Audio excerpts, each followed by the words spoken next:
No ano passado, em 2023, mais de 3.100 trabalhadores em condições semelhantes à da escravidão foram resgatados em todo o Brasil. O número é o maior desde 2009, quando a quantidade total de trabalhadores resgatados havia sido superior a 3.700. Desde 1995, quando foram criados os grupos de fiscalização móvel, que são responsáveis pelas inspeções nos locais de trabalho, a quantidade total de resgatados já é aproximadamente aí de 63.400 pessoas ao todo. Importante lembrar que os dados do ano passado estão longe de expressar a verdadeira realidade do nosso Brasilzão querido. Isso porque a quantidade de auditores fiscais que são responsáveis pelas inspeções nos locais de trabalho é muito inferior àquela que seria desejável. Segundo os dados do ano passado, as atividades de que vieram a maior parte aí dos trabalhadores em situação análoga à escravidão são as atividades de preparação e limpeza do terreno para o plantio e atividades relacionadas com o cultivo do café e da cana, portanto, atividades aí predominantemente rurais. No entanto, não podemos ter a ilusão de que o trabalho análogo à escravidão seja um fenômeno exclusivamente rural. Pelo contrário, é importante lembrar que existem inúmeros casos de exploração extrema também, que são verificados em grandes cidades, onde trabalhadores se submetem a condições extremamente precárias em locais como fábricas improvisadas ou mesmo em residências nas áreas nobres das grandes cidades, residências dentro das quais trabalhadoras domésticas se submetem a condições humilhantes, a maus tratos constantes, inclusive a própria privação da liberdade de locomoção. Entre os estados da federação, Goiás, Minas Gerais, São Paulo e Rio Grande do Sul lideram a lista com os maiores números de trabalhadores resgatados ao longo de todo o ano passado. Portanto, os dados e as próprias operações de fiscalização mostram a força da nossa herança escravista e apontam para a necessidade de ações assertivas no sentido de acabar de uma vez por todas com a chaga da exploração extrema em nosso país. Mas, antes de analisar as razões do aumento no número de resgatados no ano passado, precisamos saber o que é o trabalho análogo à escravidão. Quais são as suas características? Desde o início do século XX, o Brasil vem ratificando inúmeros tratados internacionais de combate à escravidão e à exploração extrema. Mas é no Código Penal que nós encontramos uma caracterização mais precisa daquilo que é o trabalho análogo à escravidão. Em seu artigo 149, o Código Penal caracteriza esse tipo de trabalho como sendo aquele no qual o indivíduo se submete a trabalhos forçados ou jornadas exaustivas, sujeitando-se a condições degradantes de trabalho ou mesmo a restrições de locomoção. Vejam, portanto, que o trabalho análogo à escravidão não envolve necessariamente a restrição do direito de ir e vir do trabalhador, coisa que era comum de acontecer na escravidão do passado, a escravidão legalizada e tradicional, quando o trabalhador, no caso o escravo, era privado de qualquer tipo de direito. Portanto, hoje em dia, para que uma determinada situação seja caracterizada como análoga à escravidão, é suficiente a identificação de violações de direitos considerados básicos, fundamentais do trabalhador, como, por exemplo, os direitos à segurança, saúde, descanso e convívio familiar ou social. As violações de tais direitos, por si só, configuram aquilo que o Código Penal considera como sendo trabalho análogo à escravidão. E de fato, por meio dos relatos feitos pelos resgatados e por meio da análise dos registros oficiais, que são feitos pelos órgãos vinculados ao governo, a gente consegue perceber aí que situações de exploração extrema vêm se tornando corriqueiras comuns de acontecer Brasilzão afora. Tanto os relatos quanto os registros oficiais apontam para a existência de violações tanto no campo quanto na cidade. Na zona rural é comum os trabalhadores serem aliciados, arregimentados pelos fazendeiros ou pelos seus representantes em cidades que ficam distantes da fazenda, que será o local de trabalho. Nesse processo de aliciamento e de contratação, os fazendeiros ou os seus representantes fazem falsas promessas de pagamentos que nunca serão cumpridas. O próprio transporte desses trabalhadores até as distantes fazendas é cobrado de cada um. E muitos não possuem o dinheiro para pagar a viagem ao embarcar nessa viagem, comprometendo-se assim dessa forma em saldar a dívida com o salário que ainda estão para receber. Além disso, chegando na fazenda, os trabalhadores são obrigados a consumir os produtos vendidos pelos armazéns que pertencem ao próprio fazendeiro, ao próprio empregador. O trabalhador não tem como comprar seus mantimentos em outros armazéns, uma vez que a fazenda onde ele vive e trabalha fica muitas vezes distante da cidade mais próxima. Ou seja, tais trabalhadores já começam a trabalhar endividados e possuem bem menos condições de abandonar o local de trabalho, ficando praticamente presos a ele. No final do mês, em vez de receber o que deveriam, são descontados em seus pagamentos porque estão em dívida com o fazendeiro. Por meio desse mecanismo perverso, alguns trabalhadores ficam anos sem ver a cor do dinheiro.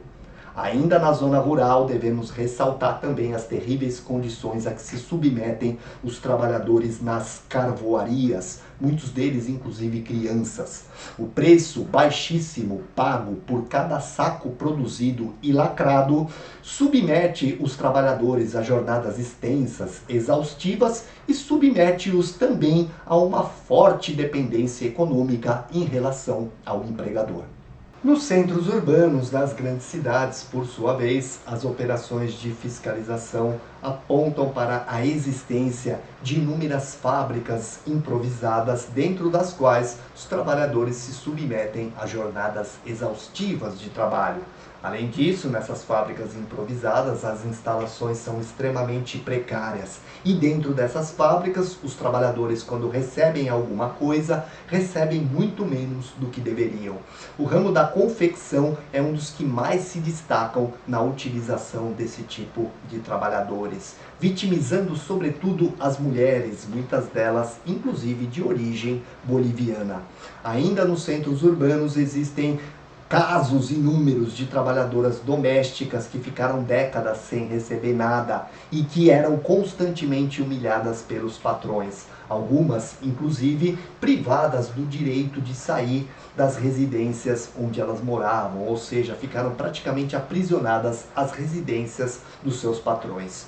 Todas as práticas de exploração até aqui mencionadas nesta aula são comuns de existir no Brasil já há muito tempo, mas foi só em 1995 que o país reconheceu a existência do trabalho análogo à escravidão e criou um sistema nacional de combate contra tal situação. De lá para cá, todos os anos são deflagradas operações de fiscalização nos ambientes de trabalho que foram denunciados. Tais operações são realizadas principalmente pelos auditores fiscais, vinculados ao Ministério do Trabalho.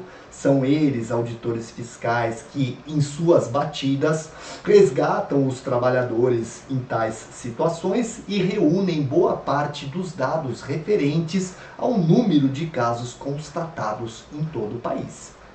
Como vimos no início desta aula, o número de resgatados ao longo do ano passado, 2023, foi o maior desde 2009. Sendo assim, a pergunta que se faz é a seguinte: afinal, a que se deve o aumento no número de resgatados nas operações de fiscalização do ano passado, de 2023?